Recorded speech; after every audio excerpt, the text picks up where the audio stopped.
آج صبح سے میں ایک مزدور کی تلاش میں تھا۔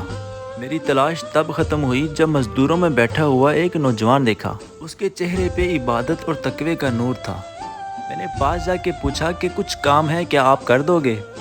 کہنے لگا جی ضرور کروں گا، لیکن میری 3 شرائط ہیں۔ میں اس کی بات سن کے ہنس پڑا کہ مزدوروں کی بھی شرائط ہوتی ہیں۔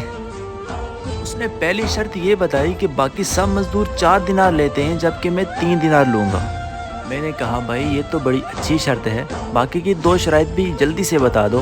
دوسری شرط یہ بتائی کہ جب اذان ہوگی تو میں سارے کام چھوڑ کے نماز کی طرف چل پڑوں گا، اور تیسری شرط یہ ہے کہ میں آپ کے کسی سوال کا جواب نہیں دوں گا۔ ساری شرائط مجھے منظور تھی اور کام کروانے کے لیے میں اسے گھر لے آیا۔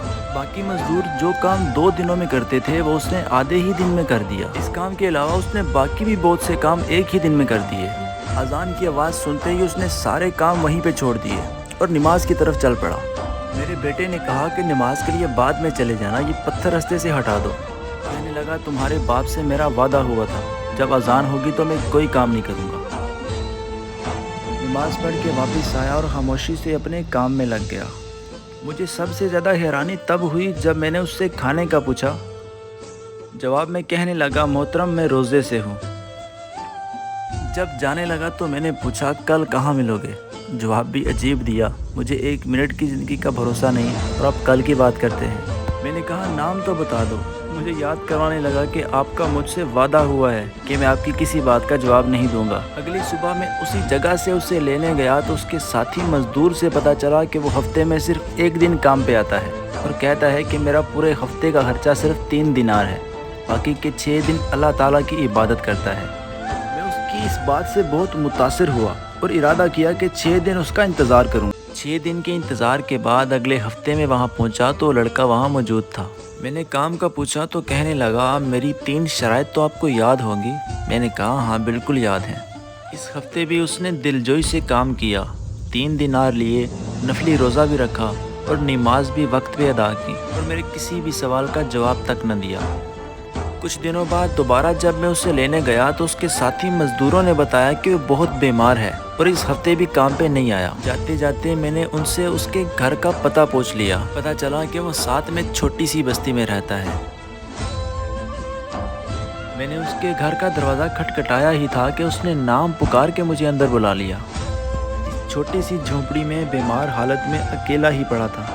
مجھے دیکھتے ہی اٹھ کے بیٹھ گیا اور پہلا سوال میں نے پوچھا کہ تمہیں کیسے پتہ چلا کہ باہر دروازے پہ میں ہوں؟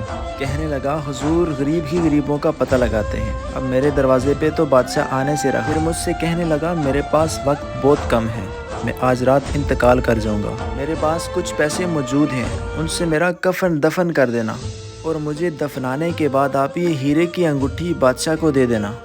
وہ تمہاری بات سنے گا نہیں، اسے کہنا تمہاری ایک امانت میرے پاس ہے۔ میں اس کی بات سے بہت حیران ہوا کہ ہیرے کی انگوٹھی اور تمہارے پاس، اور بادشاہ سے تمہارا کیا واسطہ؟ کہنے لگا خدا کے لیے مجھ سے سوال مت کریں، میرا سفر بہت لمبا ہے، بہت تھوڑا وقت ہے میرے پاس، میں نے اپنے رب کو راضی کرنا ہے۔ میں نے پوری رات پریشانی کے عالم میں گزار دی۔ اگلی صبح اس کے گھر پہنچا تو اس کی روح پرواز کر چکی تھی۔ میں نے اس کے مزدور ساتھیوں کو اکٹھا کیا اور محلے کے لوگوں کو بلا کے اس کا کفن دفن کیا۔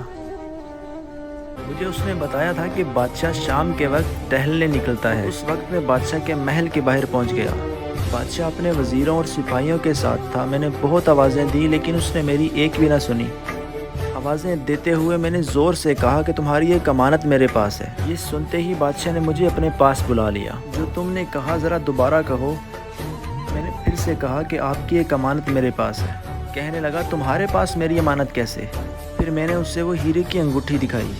انگوٹھی دیکھتے ہی بادشاہ تڑپ اٹھا کہ یہ انگوٹھی والا کہاں ہے؟ میں نے کہا یہ تو فوت ہو گیا ہے۔ بادشاہ نے کہا مجھے اس کی قبر پہ لے چلو۔ اس کی قبر پہ پہنچتے ہی بادشاہ گر گیا، گڑ گڑا کے رونے لگا اور اس کی قبر کو چومنے لگا۔